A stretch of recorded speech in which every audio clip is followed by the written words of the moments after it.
Thursday at 11 a.m. Pacific time on the Break Room channel, you can join me and others from the New Rockstars crew for a live stream Q&A about Agatha and Marvel. Subscribe to the Break Room channel and come hang out with us. Okay, the first two episodes of Agatha All Along introduced Joe Locke's character as Teen, a goth teenager whom Agatha finds in her home, initially when she's still within Wanda Maximoff's spell. He is breaking into her home, masked, to steal what looks like her brooch, which she snatched from her mother Evanora Harkness back in Salem, 1693, that depicts the triple goddess, Maiden Mother Crone, and it's made out of cowrie shell, we learned, and contains a lock of dark hair. We have yet to learn what Teen was doing in or around Agatha's house in reality, just that within the Hex illusion, he was in Agnes's bedroom, and as the Hex illusion faded, it was credited to Teen's efforts chanting a spell in Latin to free Agatha from that spell. So he could have just been in Agatha's house in his effort to initiate that spell, and maybe he needed that brooch and or the hair inside of it to properly execute that spell. But when Agatha asks the Teen who he is, in episode 2,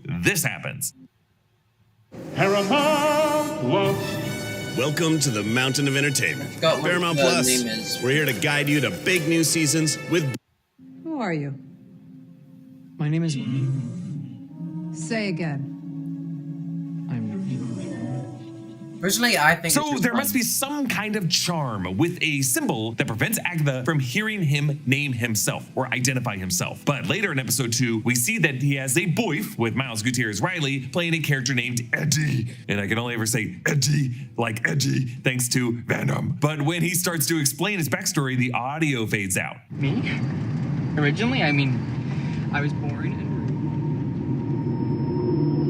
But before that sound fades out, we do hear him say, I was born and raised in Eastview. Eastview. Truly the Eagleton to Westview's Pawnee. But Joe Locke actually told The Wrap that he ad-libbed most of what he was saying in the scene. He actually said, it was our mine and Catherine's last scene we shot together. And because everyone had been so busy, they hadn't written what I was supposed to be saying. So then they were like, oh God, Joe, you're gonna can you just improvise? We were going for 2 minutes and I was just like, I'm gonna run out of things to say, but I'm gonna talk about things. And I ended up running with talking about my granddad and all my family history and all of this random stuff. But then there was one take, I must have said something to try and make Catherine laugh, and they were like, we can still see your mouth, you can't say that. But we can confirm that Joe Locke's character is named Billy, and probably Billy Kaplan. We know from closed captioning from a preseason promo that Joe Locke's character was named Billy, and casting reports have indicated that there is a Rebecca Kaplan and a Jeff Kaplan who will appear on the series, which according to the Young Avenger comics, which introduced Billy Kaplan as Wiccan, he was born to a Rebecca and a Jeff Kaplan. In episode 2, Billy also references a mother who saw Alice's rock star mother, Lorna Wu, in concert.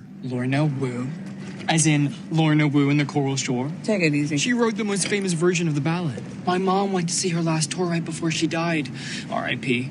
So Billy Kaplan is known as the Young Avenger Wiccan, who along with Tommy Shepard was established as sort of a son to Wanda Maximoff, reborn in a warped reality in this new form, but was originally a piece of Mephisto's soul. What I just said makes no sense, and it's because Wiccan has a very, very complicated comic backstory. He was initially established as one of the twins in the 80s West Coast Avengers storyline, twins who Agatha Harkness looked after, and we found out that they were being puppeted by a figure named Master Pandemonium, a figure who served Mephisto, and Mephisto later said, hey, when Reed Richards defeated me, he splintered my essence into all these different pieces, and then the Scarlet Witch used 2 of those pieces to manifest these 2 kids. So that's how we got that they were pieces of Mephisto's soul. Tenuous, yes, but that is kind of the case. But then they come back in the later era in the Avengers Disassembled storyline and then the Children's Crusade storyline as a result of Wanda Maximoff's warping of reality. And then we get the reality where the Young Avengers are introduced, where we meet Billy Kaplan and Tommy Shepard. And then Billy Kaplan enters into a relationship with Teddy Altman, aka Hulkling. But Hulkling,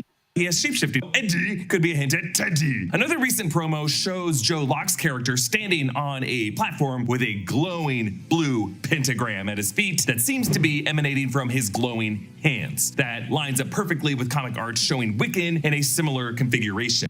Danielle Ceylon stitched a ton of clues into the costume of every character, including him. And I actually had the pleasure to meet Daniel at an event in the past week, and he confirmed it. When you look closely at the gray sweater that Teen wears, it has a pentagram on the side of the chest, as well as several eye shapes. Also, in the jeans that he wears, there's a long patch of it that has stars running down the side of the leg, which look a lot like the stars on the side of the suit that we've often seen Wiccan wearing in the comics. So I know that the Julian Hilliard version of Billy Maximoff in WandaVision and in Multiverse of Madness was in that Halloween episode of WandaVision dressed up to look like Wiccan. Based off of all of this, I've seen enough. This teen is Billy Kaplan, and I think Marvel Studios sees a future for Joe Locke as their Wiccan. And additionally, because Joe Locke has said in a lot of interviews that, he looks forward to working with people like Kamala Khan, Iman Vellani, and that Kevin Feige in his first scene that he shot for this show was on set just to keep an eye on this. But all of this does not explain the additional side of the character, the spell that is hiding his identity from Agatha and the other witches on this show. The answer to that must be an additional layer to the Billy Kaplan character that I think Marvel Studios, through this Agatha series, is using to establish a retconned, more straightforward backstory for the Billy Kaplan Wiccan character. Joe Locke has told several outlets that there will be several different layers to the teen character that will get revealed as the season goes on. Like his acting approach in the first few episodes will be very different from the acting that we see in later episodes. He told the Total Film podcast with Games Radar that he auditioned 7, 8, or 9 times for the teen character over a 6-month period, and that each time he'd get further in the process, they would reveal more about the character. In other words, to audition in these earlier rounds, he had to know enough about teen to play him as an authentic, excited, goth, witchcraft-interested teen, but then by audition number 7, he would learn a whole new layer to this identity. He essentially had to go down his own witch's road of trials to get to the core of his character. In the breakdown, I speculated that the corpse was the Darkhold, who was also the teen, who was also Wiccan, who was also Agatha's son Nicholas Scratch. And I'll admit, that was probably pretty confusing. So instead, I want to simplify it for you. Just think of Billy Kaplan and Nicholas Scratch as just 2 different identities that are sharing one body. Nicholas Scratch was Agatha's son a long time ago. In episode 1, within the spell, Agnes O'Connor looks into an empty kid's bedroom that belongs to some kid named Nicholas Scratch, with a lot of rabbit imagery associated. In the comics, Agatha Harkness has a son named Nicholas Scratch who actually leads a group called Salem 7 out of New Salem, Colorado. We do see a different group of the Salem 7 on this show that could be based on that. And in episode 2, Jennifer Kale confronts Agatha about her past, saying this. Who is this?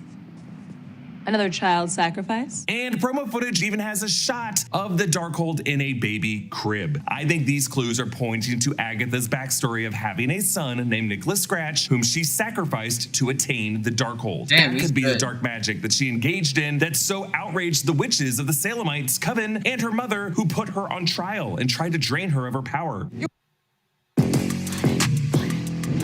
He's good. He's good.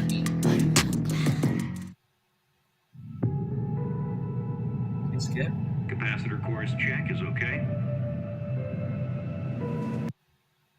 You practiced the darkest of magic. I did not break your rules. They simply bent to my power. And while it seems like Agatha, through her own means or through some other kind of spell, has forgotten about what she did, it seems like traces of her past through Nicholas Scratch have scratched their marks into Agatha's subconscious enough for him to linger in her life in these different forms. For example, the rabbit, Senor Scratchy, was probably intentionally or unintentionally named after her son, Nicholas Scratch. Senor Scratchy just loves the stage.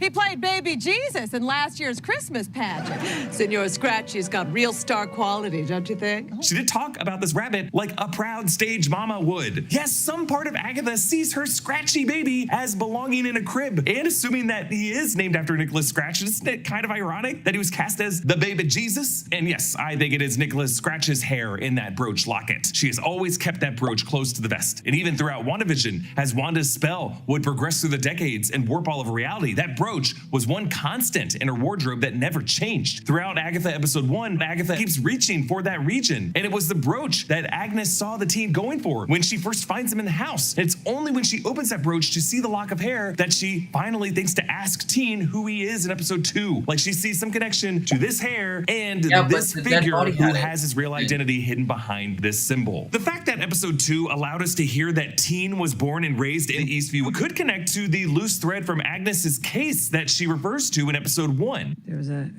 A car wreck about an hour before time of death. Where? Eastview. Eastview. Blood stain in the backseat. You think that's how they moved her?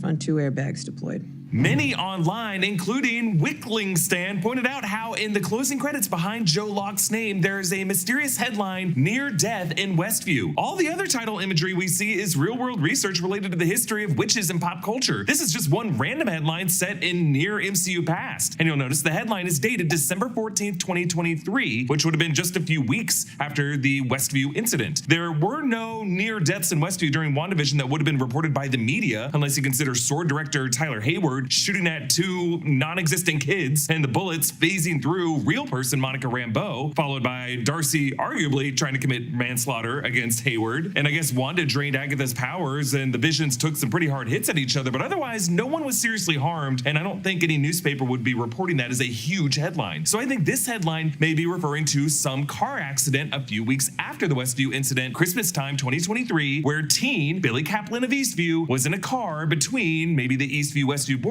got in an accident and nearly died, but then miraculously resurrected, maybe from his mother, Rebecca Kaplan, singing her favorite Lorna Woo hit, The Ballad of the Witch's Road, and the spirit of Nicholas Scratch could have possessed him and restored this young man's vitals. Another detail in episode 1 of Agatha all along was the framed black and white photo of a boy in Agnes's detective office beside this rabbit figurine. I spotted that in the breakdown, but Gnarly Birds on Twitter spotted that in a previous shot, that photo is not on Agnes's shelf. It was just a potted plant initially, and then there's like kind of a gaffe or like a glitch in this matrix where when we cut back to that angle, it is suddenly now the photo and the rabbit. So the truth of Agatha's past with Nicholas Scratch is clearly coming back to the surface only now that Wanda's spell on her has gone awry with the destruction of the Darkhold and Wanda's defeat in Multiverse of Madness, but that was like a few years before these events. Something more recent has happened, and that more recent thing has been this precocious teen of Billy Kaplan doing some research. This teen discovered this spell to break Agatha free. Xoe hung feminam de fixam. What are you saying? Mea carmine xoe hung feminam de fixam. So Lustinus on Twitter has been super helpful translating the Latin. Exsolve hanc feminam defixum. Exsolve hanc feminam defixum. Meo carmine exsolve hanc feminam defixum. Which translates to, release this cursed woman. Release this cursed woman. By my spell, release this cursed woman. And when he freed Agatha from the spell, Nicholas Scratch, his spirit, in that moment latched onto Billy's soul. And now, currently co-occupies his body as a dark passenger. That might be why Billy seems to be so drawn to Senior Scratchy in episode 2. And when Agatha sees Billy try to introduce himself, a cloaking spell keeps her from hearing anything about his identity. This symbol will obviously be significant to the show. Scarlet Witch Updates on Twitter noticed it was on the show's crew sweatshirt and on the corner of the tarot cards. I personally think it is the signature on the contract with the devil or with someone that Agatha signed in order to sacrifice Nicholas Scratch in exchange for the Darkhold. Joe Locke has also pointed out that part of the wardrobe is the teen's spellbook that is strapped to his leg. He nearly hands this spellbook to Agatha in the car to write down some notes in episode 2, but when she throws the pen out the window, he suddenly refuses to hand her the book. I think Teen is trying to basically inscribe his own version of the Darkhold. It's a book that his Nicholas Scratch possession is helping him write. And in her Mayor of Easttown illusion in episode 1, when Agnes sees Teen's dark fingertips, I think it is the spirit of her son Nicholas Scratch and Nikki's link with the Darkhold that she is really seeing there. So we will see what this season of Agatha establishes about Nicholas Scratch. He could have a link to Mephisto, or he might have nothing to do with Mephisto. I'm good either way. Nicholas Scratch could take a physical form on the show, or he could just be like, you know, an actor in a flashback, or just someone that we only see photos of. In the first trailer, there was a shot of Joe Locke with this black and white photo of a male figure behind him that I now wonder might be Nicholas Scratch. But I think this link between Billy and Nicholas will be what leaves Billy with the powers of Wiccan. In order to save Billy, I think Agatha is going to have to try to extract the Nicholas Scratch entity from his body. Basically, Marvel Studios might be trying to bypass the Wanda Maximoff, Billy Maximoff, Mephisto, Master Pandemonium, reality warping, Avengers Disassembled, Children's Crusade backstory of the Wiccan character, and instead just streamline it to establish the MCU Wiccan as a normal teen from Eastview, New Jersey, who looked too deeply into the history of dark magic and Agatha Harkness and her son and the Darkhold, and just gained witchcraft abilities by going too deep into the darkness. So who is the teen? He's Billy Kaplan, but there's also the spirit of Agatha's son, Nicky Scratch, possessing Billy as a vessel, and it's that possession that's making him such a mystery for now. Comment Comment down below with your thoughts. And a reminder that the best way to support New Rockstars is to grab one of our Agatha-inspired shirt designs at nerdriot.shop. I'm going to be wearing this one all Halloween season long, along with a really cool Blood Moon design. You can grab all of those and all kinds of great holiday gift design options at nerdriot.shop. Follow me at EA Voss. Subscribe to all 3 channels of the New Rockstars Network for breakdowns and news coverage of everything you love. Thanks for watching, and I'll see you next time. Bye. That's insane.